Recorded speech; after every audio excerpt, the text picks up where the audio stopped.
Kirby's Voice, Chapter 3, The Boy and the New Allie, A.N. Once again, we continue the story of Kirby's Voice.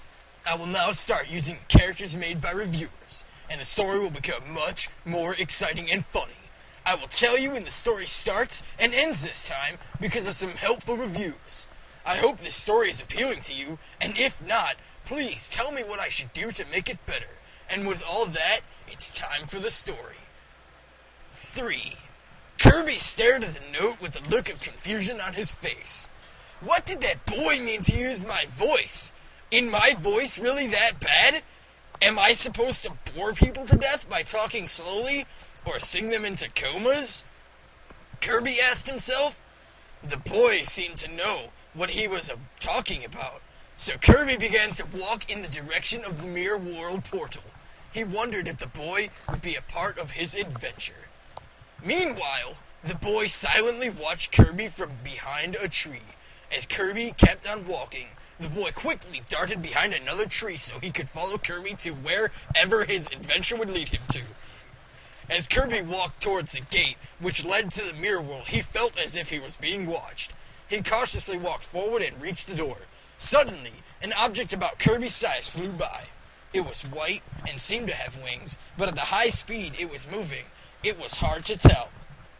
The second time it turned around, it lunged directly at Kirby. Kirby thought he had dodged it, but then he felt a strange blade draw blood from his right arm. He was so surprised that at first he did not feel any pain. For 1 second, the blurred figure stopped, and Kirby realized that it was an arrow that had struck him.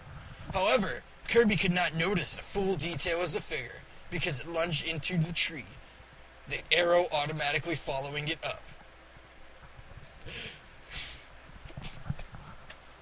The arrow shot down quickly from the tree, and Kirby barely dodged it. The arrow then returned to the tree, and Kirby realized who he was fighting. Kirby yelled to the figure, "Stop, and tell me who you are!" A voice replied from the tree, "I'm the guardian of the Mirror World. Ever since darkness invaded this place, I have to guard the gate." The voice that replied from the tree was a young girl's. Although it was young, it was also very confident. Kirby replied, "I know that darkness attacked here once, but it will attack again and alone. I don't think either of us is strong enough to beat it." "I can't trust you, so you must prove that you're not lying," said the figure. As if on cue, a large human-like figure appeared. However, the figure was much larger, and its head resembled a large bump. It had no face. It was the darkness Kirby had just spoken of.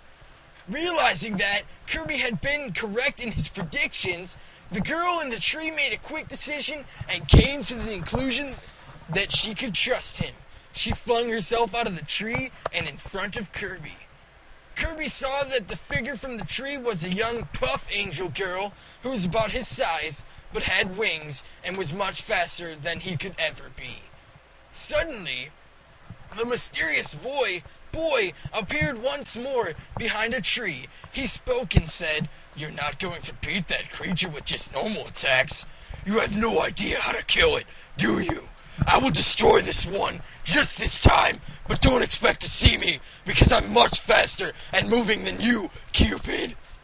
Kirby saw that the figure from the tree was a young puff angel girl who was about his size but had wings and was much faster than he could ever be. Suddenly, the mysterious boy appeared once more behind a tree. He spoke and said, "You're not going to beat that creature with just normal attacks. You have no idea how to kill it, do you?" I said this.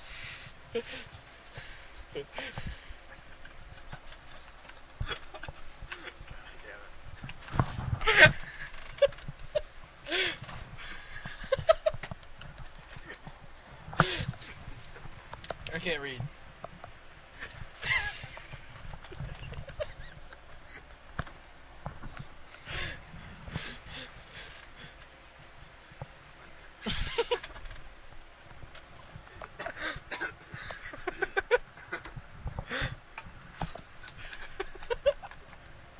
Okay, that's awful. "How did you know my name?" asked the puff angel girl, who was apparently named Cupid. I know things more than you could ever imagine, said the boy, and then disappeared in the blink of an eye. Suddenly, the creature screamed in agony. A moment later, Kirby saw that a white slit had appeared on the creature's black skin.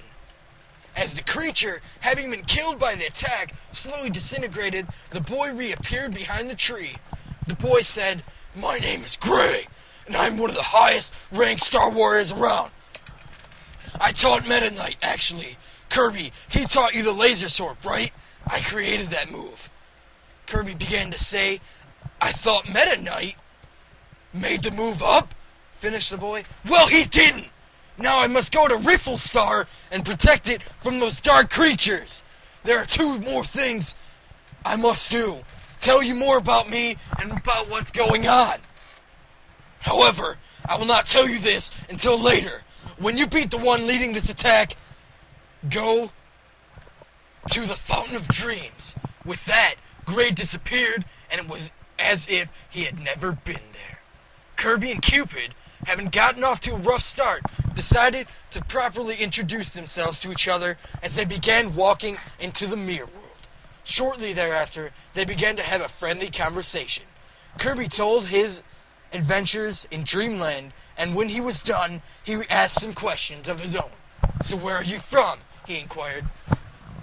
"I'm a distant relative of certain angel-like creatures similar to those you defeated in the mirror world," said Cupid, remembering the stories Kirby had told her about his adventures in Dreamland. "However, I am nothing like those evil ancient creatures. That's why I've only told you I'm related to them. They may look like me, but I hope mirror world across the galaxy not tries to destroy them." Just at that second, Gray appeared, a smile on his face. Kirby and Cupid, still not used to his random entrances, were taken aback for a moment, but quickly regained their composures. "Good news," said Gray, ignoring their startled faces. "Rifflestar is safe for now. ... Oh yes, I almost forgot. Kirby, Ribbon said to tell you that she says hi." Kirby blushed and then said, "Thanks for the info." Then Gray pulled out another dramatic exit. Kirby and Cupid started walking once again. It wasn't long before Cupid asked, "Who is Ribbon?"